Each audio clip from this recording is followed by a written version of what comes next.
Il s'est réveillé dans le silence. Il a ouvert les yeux, s'attendant à la vue familière de sa petite hutte. Au lieu de cela, il a vu un ciel obstrué par la fumée, l'air épais de l'odeur de cendre. Il a essayé de se redresser, un gémissement lui échappant des lèvres, alors que la douleur lui traversait la tête. Il était couché dans les cendres de ce qui avait été autrefois une forêt. Des arbres carbonisés, mis à nu, s'élevaient vers le ciel comme des doigts squelettiques. Le sol sous lui était chaud, la chaleur irradiant à travers sa chemise. Il se souvenait de la chaleur, un enfer soudain et dévorant qui avait balayé la forêt. Il s'est mis debout en tremblant, ses jambes vacillant sous lui. Son regard a balayé le paysage désolé, absorbant la destruction totale. La forêt, autrefois animée par les chants d'oiseaux, était maintenant un cimetière de souches noircies. Et puis il l'a vu, son village, maintenant rien de plus qu'une ruine fumante. Il s'est dirigé vers le village en titubant, le cœur battant. Le silence était troublant. Il aurait dû y avoir des sons, le crépitement des flammes, le gémissement des poutres qui s'effondrent. Mais il n'y avait rien. En s'approchant, il a vu les corps. Ils gisaient dispersés parmi les ruines, figés dans des poses grotesques. Certains étaient carbonisés au point d'être méconnaissables, d'autres semblaient intacts par le feu. Il les a reconnus, des amis, des voisins, de la famille. Il a vu sa femme, le visage pâle et immobile, la main serrée autour de la petite forme sans vie de leur enfant. Il est tombé à genoux, un sanglot lui échappant des lèvres. Il voulait crier, s'en prendre au ciel, mais aucun son ne sortit. Le silence l'oppressait, l'étouffait. Il était seul. Il ne savait pas combien de temps il était resté agenouillé là, perdu dans son chagrin. Le temps semblait avoir perdu tout son sens. Le soleil, un orbe rouge terne à travers le ciel enfumé, n'offrait aucun réconfort. Alors qu'il se relevait enfin, un mouvement furtif à la périphérie de sa vision attira son attention. Il se retourna, le cœur battant à tout rompre. Là, parmi les ruines, quelque chose bougeait. C'était une silhouette grande et mince, enveloppée d'ombre. Il ne pouvait distinguer aucun trait, juste le contour vague d'une forme humanoïde. Elle se déplaçait avec une fluidité étrange, glissant silencieusement sur le sol inégal. Il cligna les yeux, se demandant si ce qu'il voyait était réel ou le fruit de son esprit torturé par le chagrin. Lorsqu'il ouvrit les yeux, la silhouette avait disparu. Il scruta les ruines, le cœur battant dans sa poitrine. Il fit un pas en arrière, sa main se portant instinctivement vers le couteau de chasse à sa ceinture. Alors qu'il se retournait pour partir, il la revit. La silhouette, ou une autre qui lui ressemblait, se tenait à l'orée du village. Et puis, aussi vite qu'elle était apparue, elle disparut à nouveau, engloutie par les ombres. Il s'enfuit, sa peur donnant de la vitesse à ses pas. Il ne savait pas où il allait, seulement qu'il devait s'éloigner du village, du silence, des ombres qui se déplacèrent dans la fumée. Il courut jusqu'à ce que ses poumons brûlent et que ses jambes crient « grâce ». Alors qu'il courait, un souvenir refit surface du fond de son esprit, un souvenir du ciel.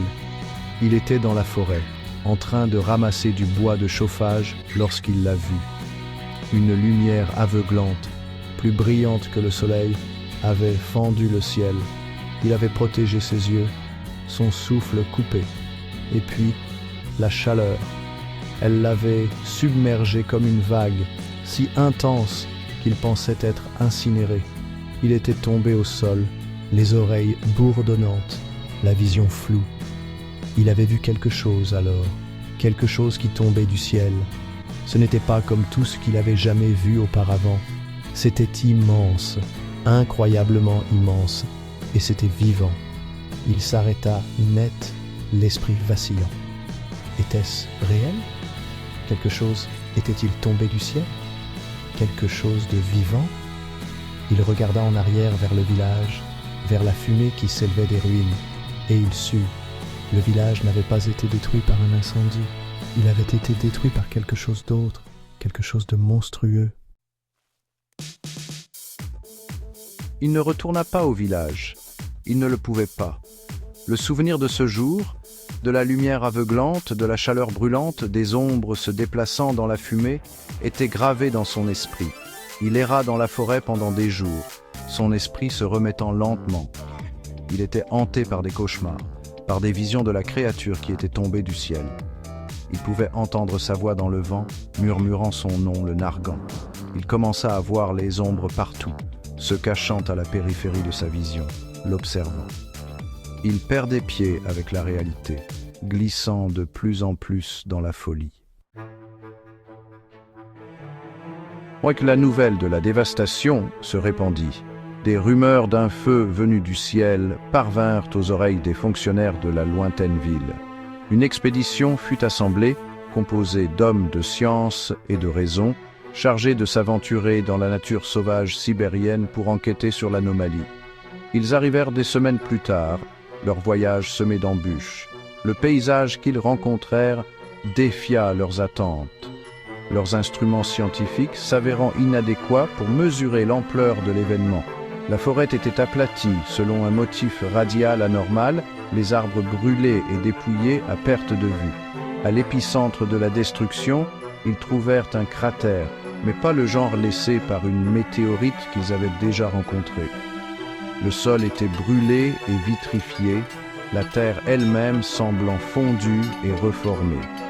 Il n'y avait aucun signe d'impact de cratère, aucun fragment de roche céleste, aucune trace de ce qui aurait pu causer une telle dévastation. Les années passèrent. Le monde a évolué. Les événements de Tunguska sont tombés dans la légende, une histoire effrayante murmurée autour des feux de camp, un rappel à l'ordre des pouvoirs de l'inconnu. Les scientifiques, après des années d'études, n'étaient pas plus près de comprendre ce qui s'était passé. Ils ont publié leurs conclusions, leurs rapports remplis de jargon technique et de données non concluantes. Ils ont parlé d'explosions de météores dans l'air, d'explosions de gaz naturel, d'étranges phénomènes atmosphériques, mais aucune de leurs théories n'a pu expliquer pleinement l'ampleur de la destruction. Le site est resté un mystère, une cicatrice sur le visage de la Terre, un témoignage des limites de la compréhension humaine. La forêt a lentement commencé à reconquérir la Terre, une nouvelle croissance surgissant parmi les restes calcinés de l'ancienne. Des décennies plus tard, une nouvelle expédition est arrivée à Tunguska. Celle-ci était différente. Elle n'était pas composée de scientifiques et de chercheurs, mais d'un groupe hétéroclite d'individus réunis par une obsession commune, le besoin de connaître la vérité sur ce qui s'était passé toutes ces années auparavant. Ils étaient dirigés par un homme nommé Ivan, le petit-fils de l'un des rares survivants de l'événement. Il avait grandi avec les histoires de son grand-père, des histoires qui avaient hanté ses rêves et nourri son imagination. Il avait consacré sa vie à découvrir la vérité, à découvrir ce qui s'était réellement passé en ce jour fatidique. Ils ne sont pas venus armés d'instruments scientifiques, mais d'un autre type de connaissances, les connaissances transmises par des générations de murmures et de légendes. Ils ont parlé aux anciens du peuple Evenki, les éleveurs de rennes nomades qui vivaient dans la région depuis des siècles. Ils se sont aventurés au cœur de la zone de l'explosion, suivant les chemins tracés par les Evenki, leurs pas légers sur le sol recouvert de mousse. Ils ont atteint le centre de la zone de l'explosion, l'endroit où les arbres étaient autrefois hauts et fiers. Maintenant, une clairière silencieuse baignée d'une lumière étrange. Et là, gravé dans le tronc d'un bouleau solitaire et tordu qui avait en quelque sorte survécu à l'explosion, ils l'ont trouvé, un message. Les sculptures étaient anciennes, l'œuvre de mains habiles. Elles représentaient d'étranges symboles, des motifs complexes qui semblaient se tordre et se déplacer sous leurs yeux. Ivan les a reconnus grâce aux histoires de son grand-père, aux anciennes histoires murmurées autour des feux de camp. C'étaient les marques des anciens, les êtres d'une puissance immense qui sommeillaient sous la terre. Alors qu'Ivan traçait les marques du bout des doigts, un frisson lui parcourut l'échine. Il pouvait sentir une présence, quelque chose de vaste et d'ancien, les observer. L'air devint lourd, le silence les oppressant comme un poids physique. Et puis, il comprit. Le message n'était pas un avertissement, c'était un plaidoyer pour la compréhension, un plaidoyer pour le pardon.